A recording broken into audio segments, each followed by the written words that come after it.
आपका हमारे चैनल में स्वागत है। दोस्तों, कई बार आपको ज़िंदगी में ऐसा सामना करना पड़ता होगा कि घर में झगड़ा हुआ और आपको समझ नहीं आता कि कैसे झगड़े को संभालें, कैसे उस सिचुएशन को आप अपने कंट्रोल में लें। तो आपको बता दें, ऐसे कुछ तरीके हैं जिनसे आप घर के झगड़े को आसानी से सुलझा सकते हैं, अपने कंट्रोल में ले सकते हैं। वीडियो में आज हम इसी पर चर्चा करेंगे। आपसे अनुरोध है, वीडियो को पूरा सुने, अंत तक सुने, बिना स्किप करें, नहीं तो आपको कुछ समझ नहीं आएगा। और हम आशा करते हैं कि वीडियो के अंत तक आप अच्छी तरह समझ जाएंगे कि कितनी आसानी से आप अपने घर के हर झगड़े को आराम से संभाल सकते हैं। चलिए शुरू करते हैं वीडियो को। आपने भी देखा होगा कि गलत समय पर गलत बात कह देने से घर में झगड़े हो जाते हैं। कई बार हमारी किसी के साथ अच्छे से बातचीत हो रही होती है और फिर अचानक से वह बात बहस में बदल जाती है। कभी कभी हम कुछ ऐसा कह देते हैं जो हमें नहीं कहना चाहिए था, इसलिए दूसरे हमारी बात को गलत समझ लेते हैं।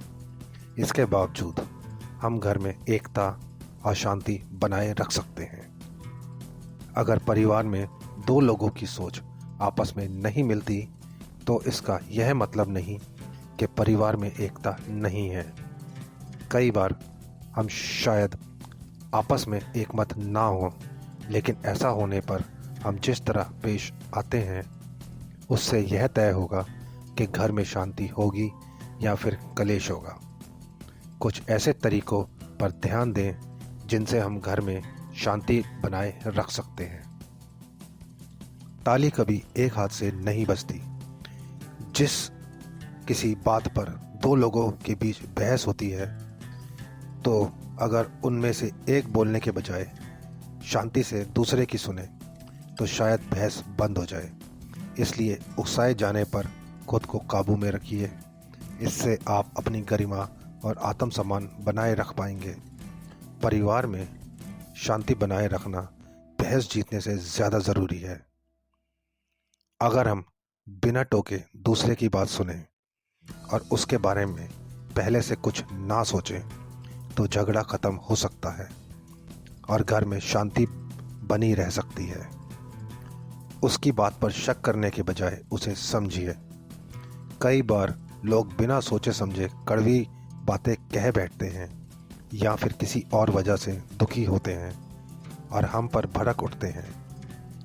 हम सभी गलतियों के पुतले हैं, इसलिए कभी ऐसा मत सोचिए कि उसने आपको बुरा भला कहा क्योंकि वह आपसे बदला लेना चाहता है। अगर आपको बहुत गुस्सा आ रहा है तो अच्छा होगा कि आप सामने वाले से शांति से कहें कि आप कुछ देर में बात करेंगे और वहाँ से चले जाइए जब तक कि आपका गुस्सा ठंडा नहीं हो जाता। आप चाहें तो थोड़ी देर के लिए दूसरे कमरे में जा सकते हैं या फिर टहलने से जो भी कहे उसे मान लीजिए। अगर एक जन अपना आपा खो बैठता है तो अक्सर दूसरे को भी गुस्सा आ जाता है।